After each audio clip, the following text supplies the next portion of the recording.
Hey, welcome back. I know that this is a little bit of a different background and I'm in work gear, but not too many people know this, but I am the global marketing director for a international engineering company. We have offices in Australia, the US, and right here in New Brunswick. So right now we're on site at the Bayswater covered bridge, which is in the Kingston Peninsula, about 20 minutes away from St. John.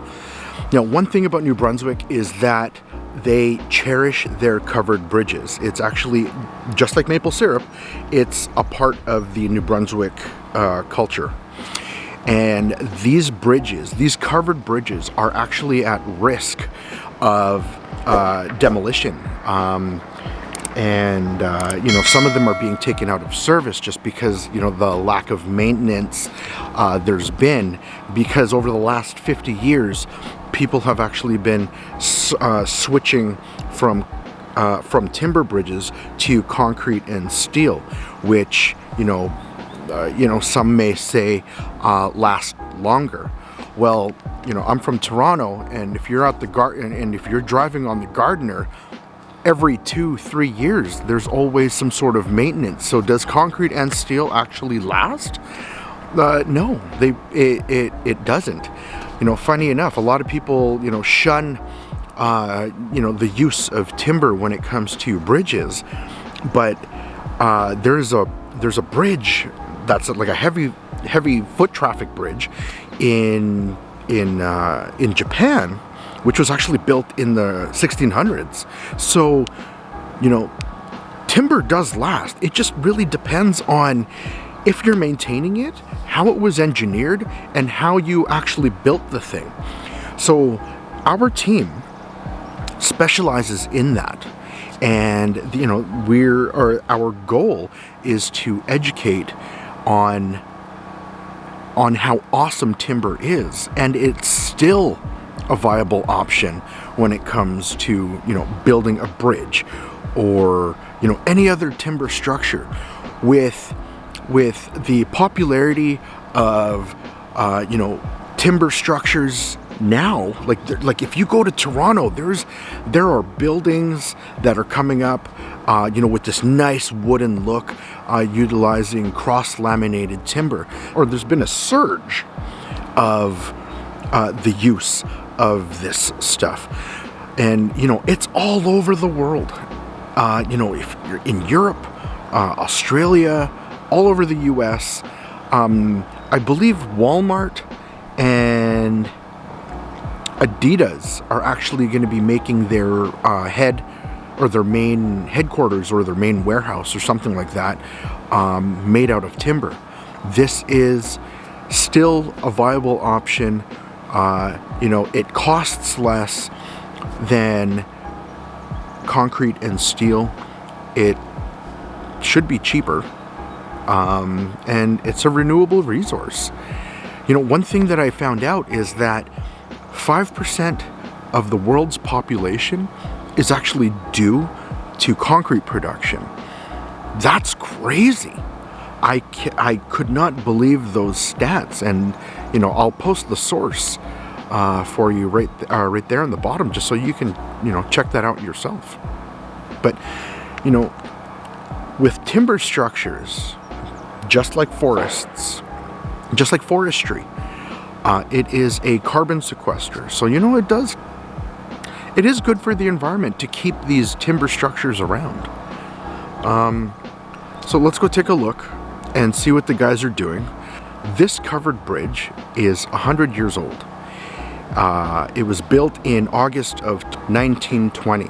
It's getting up there. And, it's cool because you could see, people with their graffiti, from all the way from 1920 up until the 80s and the 90s, maybe even the 2000s. But, talking with some locals here, they have had a lot of childhood memories, jumping off the bridge into the water, which is actually pretty crazy because it's kind of a far drop. There was a lot of sag in the bridge, and it was starting to become unsafe, I guess. The load rating is a 5-ton rating right now, but after we're done with it, this is actually going to go up to a 30-ton rating. Now, like I said, we have a very talented group of engineers who have designed a lift system that will raise that sag and then put camber back into the bridge as it was originally intended back in the day. When these covered bridges were made, there was no cars going through every day. The majority of it was for horses and horse and carriages.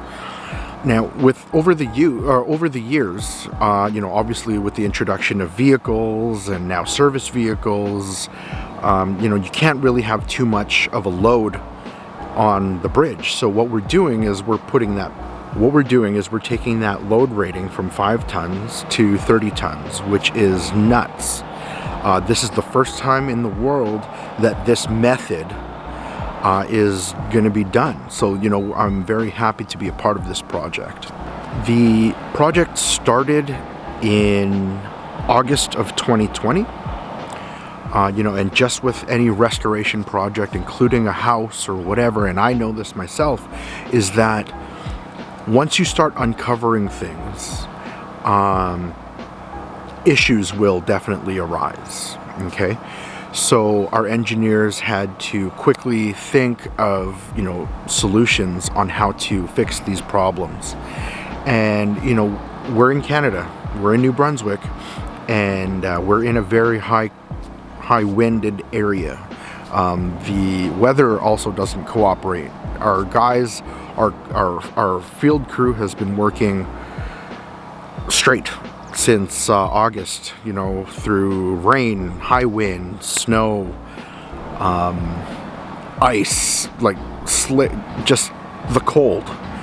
And they want to have this ready for the community, because right now, because of this bridge being out, there is I want to say maybe like a 10 to 15 minute detour just to get across the other side of the bridge.